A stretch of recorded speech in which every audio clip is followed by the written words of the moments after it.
Boa tarde, eu sou Wesley Araújo, sou formado em jornalismo, trabalho na Rádio Goró FM, sou vereador pela primeira vez aqui em Marialva, tenho 25 anos e estou aqui para responder as perguntas de vocês, para contar um pouquinho da minha história para cada um de vocês.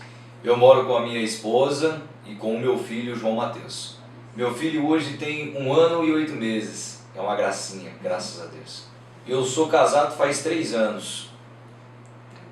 Sou casado 3 anos com a Elisane Veronese. Nós temos, como eu disse, um filho, né, o João Matheus. Graças a Deus estamos muito bem. Ela também possui algum tipo de deficiência ou não? Não, a Elisane é normal, é meia brava só, mas ela é normal.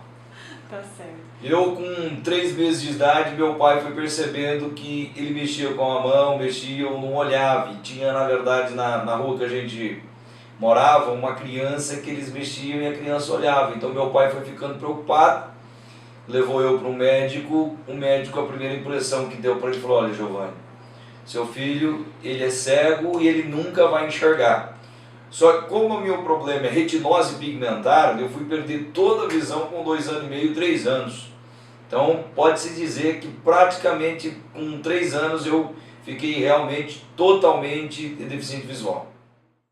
Você tem alguma lembrança dessas imagens que você tinha até os 3 anos? Não, eu não tenho imagem, mas assim, eu acho que isso me ajudou muito.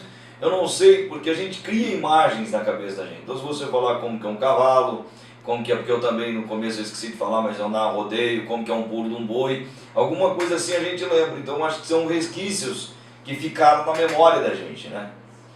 Minha família lidou, graças a Deus, naturalmente. Minha mãe, meus avós maternos, que me colocaram desde criança para estudar, desde os 9 meses de idade eu vou para a escola, sempre no DV, né, para deficiente visual, depois também no ensino regular.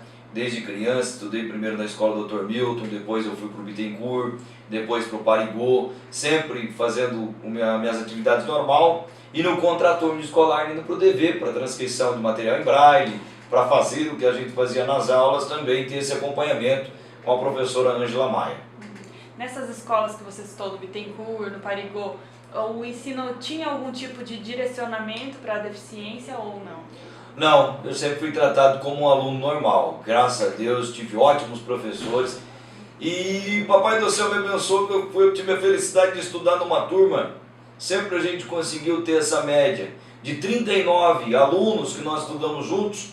Hoje, praticamente todos eles fez faculdade ou algum curso, ao curso profissionalizante. Eu não conheço algum que não fez isso. Então minha sala foi muito boa. Eu acho que eu devo muito a isso também, que eu estudei sempre com pessoas inteligentíssimas, graças a Deus. Tem um contraturno escolar que a professora ela transcreve, porque na verdade eu escrevo em braille, e em braille é isso daqui. E a pessoa, quando vai transcrever, ela escreve, por exemplo, aqui, ó, Copa do Brasil. Ela coloca o escrito a lápis aqui em cima, que é o que? A transcrição de tudo aquilo que eu escrevi. E na minha vida escolar, assim, eu escrevia na escola, levava para a professora, ela transcrevia, eu trazia para o professor de volta.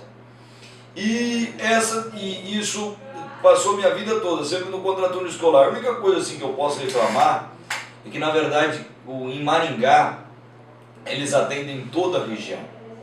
E por atender toda essa região, os materiais nunca vinham na maneira correta. Por exemplo, já chegou o livro para mim chegar em setembro, o livro escolar.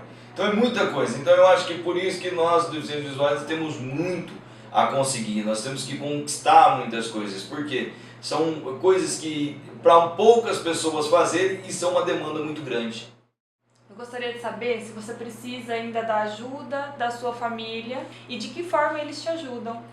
Todos nós precisamos de ajuda de alguém, né? Nós nunca vivemos sozinhos, mas por causa da minha deficiência eu acredito que às vezes levar de algum lugar, como a gente não pode dirigir. Eu acho que minha esposa faz isso e faz muito bem, minha mãe quando eu era solteiro, e eu acho que todo mundo assim, meu pai que também me levou para alguns lugares para narrar rodeio principalmente, que eu sigo uma profissão que é dele. Então eu acho que eu, graças a Deus, com o que eu pude contar, e eles me ajudaram muito bem. Eu sou muito feliz porque eu venho de um seio familiar que sempre me ajudou, graças a Deus.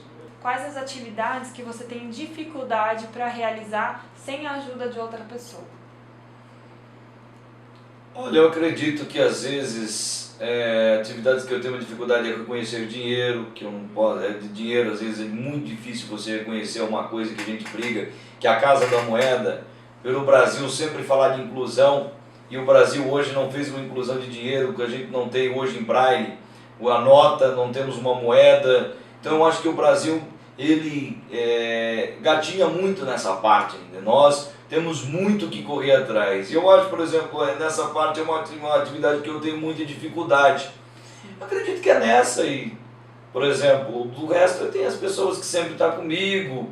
E eu, se vou falar a verdade, francamente para você agora, eu não sei a atividade que eu mais preciso de alguém assim para tá fazendo esse tipo de atividades, né? Quais atividades que você se sente confiante para realizar sozinho? Legislar, eu acho que isso é uma atividade, não a minha parte fazer, eu acho que é muito importante isso, eu tenho assim, e eu acho que Deus me acompanha em tudo que eu faço, então quando você tem Deus abrindo portas, as coisas vão acontecendo naturalmente, eu lido com essas coisas natural, então essas perguntas ela fica assim meio, não é, mas o que será? Porque às vezes, como a gente tem pessoas muito boas do nosso lado, posso dizer que quando eu assumi a Câmara de Vereadores, e graças a Deus assim, eu posso dizer que, então, vou citar o exemplo da Câmara, dos funcionários aqui me acolheu muito bem, os outros vereadores, então isso faz com que a gente esquece até que a gente é deficiente visual, por causa disso, então às vezes a gente tem que brigar pelas outras pessoas e por mim, as coisas ser tão, eu digo assim, não fáceis, mas coisas que a gente consegue passar por cima, que a gente às vezes fica pensando, mas gente, será que a outra pessoa aqui no meu lugar seria desse jeito também? Então as pessoas fazem com que as coisas sejam fáceis para mim. Então eu fico muito contente disso. E dá para a gente fazer um trabalho, dá para a gente correr, por exemplo, na rádio. Hoje eu trabalho com um técnico de som, que por sinal ele é fabuloso, muito bom. No rodeio eu tenho um assessor de pista, um DJ sensacional. Quando eu vou para fora estou com meu pai também, que pai é pai, não precisa nem a gente comentar. Estou dentro de casa, meu filho e minha esposa, com 1 ano e 8 meses.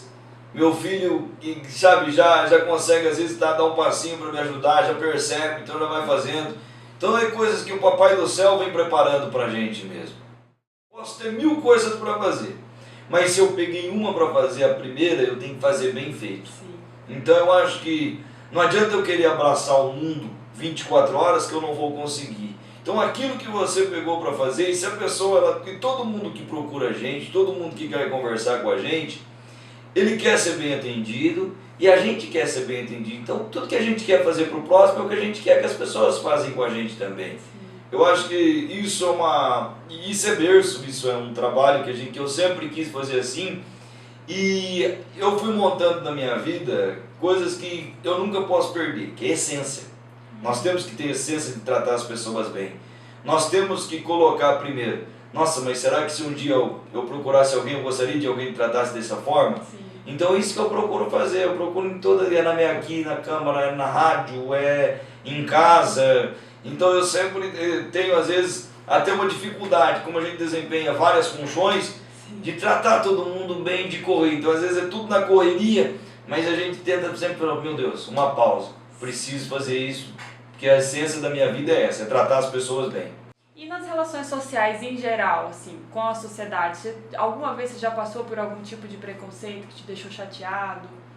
Sim, muitas vezes as pessoas, eu uma vez fui narrar um rodeio em Mariduz, e eu fui conversar com o prefeito na sexta-feira, porque eu acho que ninguém é artista antes da hora, e ninguém consegue as coisas antes da hora. Então a gente não tem o respeito das pessoas, principalmente a gente que não é muito conhecido ainda, a gente não consegue chegar e falar, nossa, é o cara que chegou. Então a gente passa o trabalho. Eu digo que eu conversei com o prefeito, ele até atendeu assim, meio que, nossa, mas esse cara vai narrar o meu rodeio?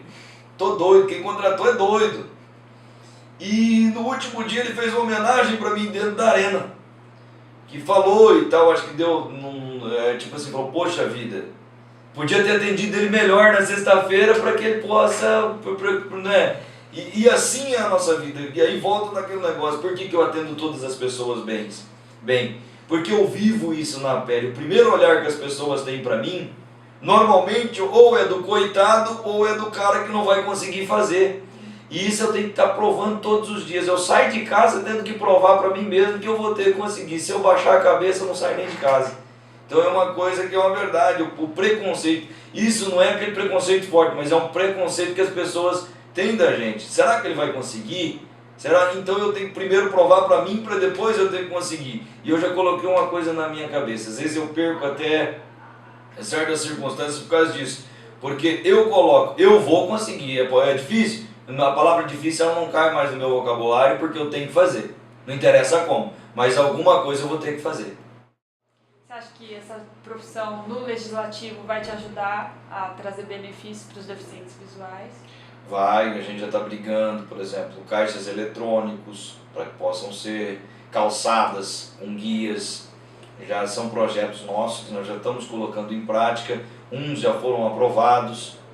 E coisas que vão ajudar, por exemplo, em breve vão entrar cardápios que vão ter que colocar em estabelecimentos comerciais, e são coisas assim que a gente vai colocando que em breve vai ajudar, porque eu sempre pensava o seguinte, não precisa disso porque eu vou ter sempre uma pessoa do meu lado. Devido às grandes redes, o mundo cada vez mais está ficando para as pessoas viverem sozinhas. E o deficiente visual daqui a uns dias também vai ter que aprender a viver sozinho. É uma coisa que o mundo está preparando para isso, infelizmente. Eu acho que com isso as pessoas estão ficando cada vez mais sozinhas e a tal da depressão ela vai chegando e ela vai alcançando todo o número de pessoas. É uma pessoa querendo medir força com a outra e querendo chegar na ponta deste campeonato da pessoa humana. E eu acho que isso é muito mal. Então a gente tem que preparar também a vida para o deficiente visual, porque ele vai ter que saber viver nesse mundo solitário, que é o que vai caminhando. Queria agradecer então a oportunidade, você está dando essa entrevista para a gente poder entender um pouco mais de como é que é o cotidiano e das coisas que estão relacionadas à deficiência visual. Acho que vai ser de grande proveito para a turma, todo mundo assistir o seu depoimento. Queria agradecer, então, muito obrigada. Obrigado a vocês. Enquanto vice-presidente dessa Casa de Leis, o que vocês precisarem de mim, na Rádio Rural também, estou lá, também nos rodeios, ministro palestra de motivações, já fui convidado para estar passando no Sesumar, já trabalhei também na UEM, trabalhei também na Fafimã. Aquilo que vocês precisarem da minha pessoa, pode ter certeza que nós vamos estar sempre à disposição de vocês. Afinal de contas, o mundo é assim, é um ajudando o outro para que a gente possa fazer um mundo melhor. E se nessa construção do mundo melhor a gente for útil, nós estamos aí, somos serventes, somos pedreiros para essa construção desse mundo melhor, para que nós possamos viver um mundo em abundância de felicidade. Muito obrigado a todos vocês e o que precisarem, estamos aí à disposição. Alô, meu povo!